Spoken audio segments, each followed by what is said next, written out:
Assalamualaikum wabarakatuh. Alhamdulillahirabbil alamin. Allahumma shalli ala sayyidina Muhammadin tibbil qulubi wa dawaiha wa afiyatil abdani wa shifaiha wa nuril absari wa diyaiha wa ala alihi wa sahbihi wa sallim. Ma'asyiral muslimin, sidang jamaah salat asar yang insyaallah dirahmati dan dimuliakan oleh Allah Subhanahu wa taala. Sebenarnya ibadah yang kita laksanakan, terutama salat ini, adalah ibadah yang tidak mudah, walaupun kelihatan mudah. Karena kenapa? Salat itu menggabungkan tiga hal yang harus disempurnakan. Yang pertama, bacaan harus sempurna. Yang kedua, gerakan juga harus sempurna. Yang ketiga, ingatan juga kepada Allah dalam hal ini khusyuk, itu juga harus bagus. Tiga hal ini sebenarnya adalah hal yang tidak mudah. Tapi sebelum kita masuk ke situ, ada hal yang paling pokok perlu diperhatikan. Yang pertama adalah pakaian yang kita pakai sholat. Yang kedua adalah makanan yang kita makan sebelum kita sholat. Kemudian yang ketiga adalah cara bersuci, baik itu dalam sisi wudhu bahkan masuk dalam kalbu nanti. Jadi tiga pokok ini yang saya ingin bahas.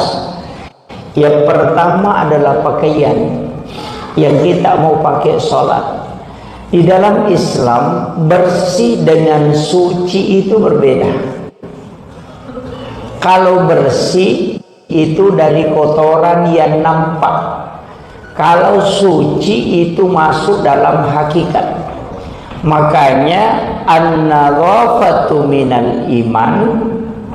Di hadis yang lain mengatakan at-tuhuru satrul iman. Kalau menggunakan an-nadhafatu minal iman, berarti itu adalah kotoran yang nampak oleh mata. Tapi kotoran yang tidak nampak oleh mata itulah at-tuhuru satrul iman. Makanya dari pakaian itu Rasulullah mengatakan dalam hadis yang sahih, ketika ada orang membeli pakaian itu dengan harga 10 dirham, kemudian 9 dirham uang halal, 1 dirham uang haram, maka ketika pakaian itu dia pakai sholat, maka sholatnya tidak diterima. Jadi Nabi tidak mengatakan sholatnya tidak sah, tapi mengatakan sholatnya tidak diterima. Karena tidak semua sholat yang sah itu diterima, tapi sholat yang diterima pasti sah. Nah, ini yang penting. Makanya orang yang menggunakan pakaian yang ada haram di dalamnya, jadi pakaian itu harus bersih dari kotoran, najis, tapi sekaligus harus suci secara hakikat. Kalau pakaian yang kita pakai itu misalnya uang korupsi, kemudian kita belikan pakaian, itu masalah. Karena sholat kita tidak akan diterima. Ini sudah masuk ke hakikatnya. Makanya kalau mau beli pakaian untuk dipakai sholat, periksa baik-baik uang kita. Periksa baik-baik. Ini baru pakaian. Yang kedua, tentang masalah makanan, Rasulullah mengatakan siapa yang makan makanan haram maka 40 hari 40 malam ibadahnya tertolak. Man akalarham falantuk balus salata wa dua arba'ina yauman mania, kata Nabi. Makanya orang yang makan makanan haram itu 40 hari 40 malam ibadahnya tertolak. Ketika orang makan makanan haram hari ini kemudian sholat, itu 40 hari ke depan itu jadi masalah. Nah, ini baru makanan. Dan makanan halal itu dengan haram, makanan haram itu ada dua.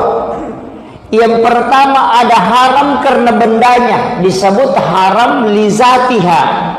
Yang kedua ada haram karena prosesnya, namanya haram lighairiha.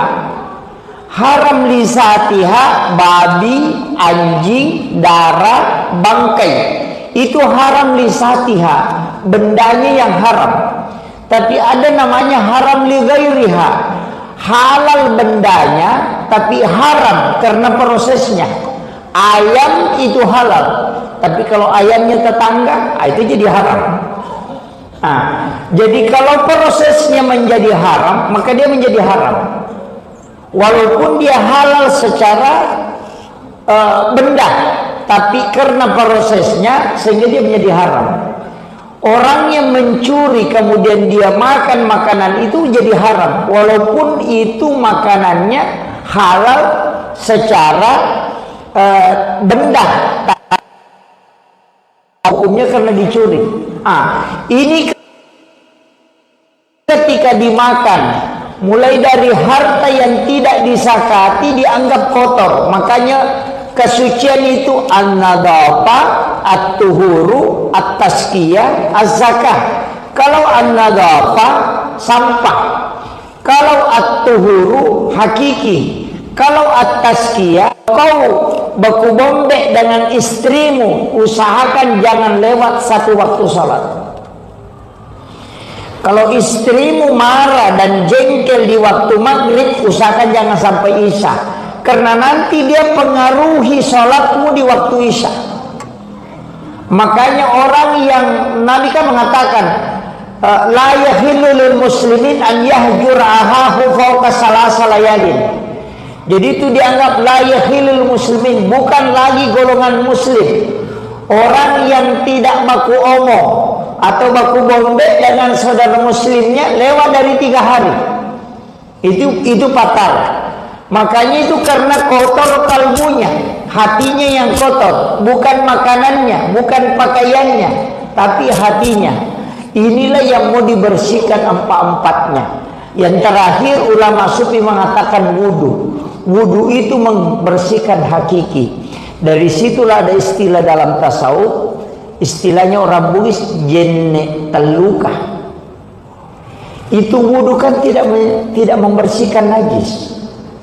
Karena najis harus dibersihkan sebelum berwudu. Makanya ketika membasuh tangan, itu hakikatnya jaga tanganmu ini supaya tidak melakukan perbuatan haram. Yang kedua, ketika kumur-kumur ucapanmu. Ketika membasuh muka itu matamu. Ketika kepala diusap itu pikiranmu. Ketika telinga pendengaranmu. Ketika kaki langkahmu. Jadi sebenarnya orang yang sudah menjaga pandangan, menjaga pendengaran, menjaga pikiran, menjaga ucapan, tangan dan kakinya, maka itulah orang yang suci. Ini riasa jennek terluka.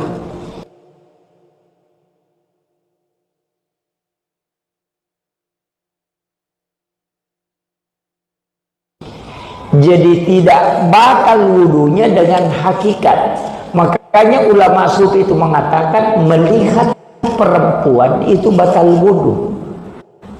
Kalau di dalam kitab kita baca, kita pasti stres. Padahal hakikatnya bukan melihat dengan mata kasar, melihat dengan pandangan syahwat itu batal wudu. Artinya batal wudu karena sudah kotor. Wudu yang kau sudah pakai berbohong itu tidak boleh dipakai sholat, karena itu sudah kotor.